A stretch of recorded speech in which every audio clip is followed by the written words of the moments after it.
Bismillahirrahmanirrahim. Assalamualaikum warahmatullahi wabarakatuh.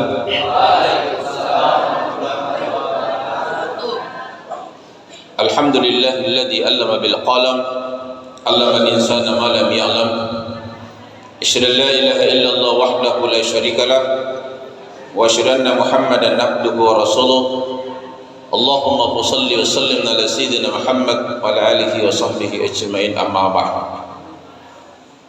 Syukur alhamdulillah, senantiasa kita bersyukur kehadirat Allah Subhanahu wa taala atas nikmat hidayah dan taufik yang Allah berikan kepada kita sekalian, sehingga pada detik ini, pada kesempatan ini, Allah Subhanahu wa taala memberikan kita kesempatan untuk melaksanakan aktivitas keseharian kita.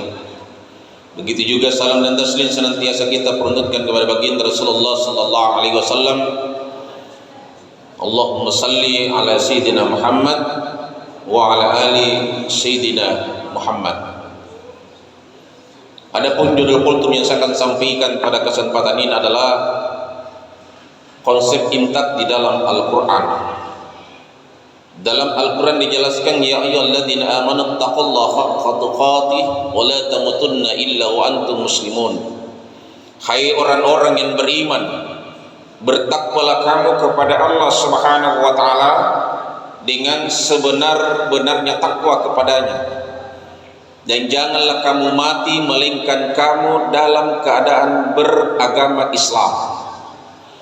Ada tiga yang dikandung ayat ini. Yang pertama, orang yang beriman. Yang kedua, orang yang bertakwa. Dan yang ketiga, kita dilarang mati sebelum Islam. Berbicara tentang iman, anakku sekalian sudah beriman, percaya, yakin, seyakin-yakinnya bahwa ada Allah, ada Nabi, ada Rasul, ada hari kiamat, ada takdir baik, ada takdir buruk. Itulah beriman, baru meyakini. Setelah kita melaksanakan keyakinan itu, beriman kepada Allah, melaksanakan perintah Allah dan menjauhi apa yang dilarang oleh Allah Subhanahu wa taala, maka kita berada pada posisi tatkun.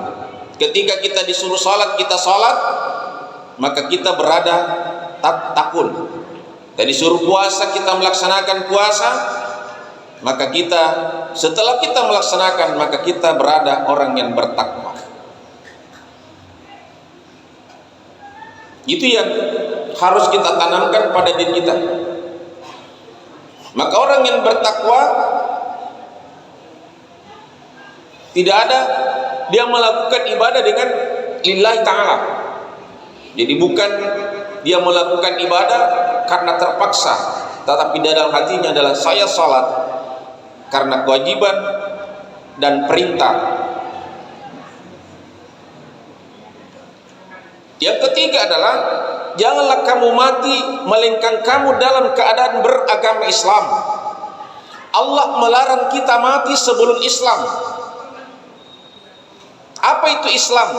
Orang yang menganut Islam itu sudah dipastikan selamat. Dan agama yang diterima hanya Islam, di luar Islam tidak diterima. Allah sendiri yang mengatakan di dalam Al-Quran, wa man yabtaghi ghaira islam ad-dina falam yaqbul minhu wa huwa fil akhirati minal khasirin. Barang siapa mencari agama selain daripada agama Islam, maka agama itu tidak diterima daripadanya, dan pada hari kiamat dia orang yang merugi. Di ayat lain juga dijelaskan, inna dina indallahi Islam. Agama yang diterima, agama yang diridhoi, agama yang selamat hanya Islam. Di luar Islam tidak selamat. Itu semua tersangkut masuk dalam neraka. Tapi bukan Islam yang bagaimana dimasukkan oleh Allah, bukan Islam KTP. Kalau identitasnya Islam, banyak yang identitasnya Islam tapi tidak pernah dilihat sembahyang. Banyak identitasnya Islam tapi tidak pernah dilihat puasa. Itu namanya Islam KTP. KTP-nya identitasnya Islam. Jadi harus kita disaksikan oleh kaum muslimin dan muslimat. Disaksikan tetangga kita bahwa kita betul Islam. Di mana disaksikan? Kita sering datang salat berjamaah di masjid. Yang laki-laki dilihat salat Jumat. Jangan nanti bulan Ramadan tiba sembahyang. Setelah selesai bulan Ramadan tidak pernah lagi di masjid, tidak pernah lagi sembahyang. Ada juga nanti hari Jumat dia sembahyang. Setelah selesai Jumat tidak pernah dia sembahyang. Kita masuk Islam secara kapal, secara keseluruhan, bukan setengah-setengah. Melaksanakan rukun iman dan rukun Islam itulah itu dikatakan Islam secara kafah, secara keseluruhan. Ini yang harus ditanamkan, Islam bukan Islam KTP, tetapi Islam yang sebenarnya. Sekarang banyak Islam pencitraan. Orang yang pakai seperti ustaz, pakai ulama, pakai sorban, karena ada maksud dan tujuannya mau dipilih jadi caleg. Nah, itu yang banyak sekarang. Setelah selesai caleg tidak pernah lagi dilihat di masjid. Jadi kalau kau pilih yang seperti itu, harus kamu yang salah. Maka pilihlah yang bagus agamanya, yang memperhatikan agama. Itulah yang dimaksudkan calon pemimpin masa depan. Itulah yang diridhoi oleh Allah Subhanahu wa taala. Itulah Anda sekalian harus tanamkan iman, takwa dan Islam. Itulah yang harus, itulah identitas anakku sekalian.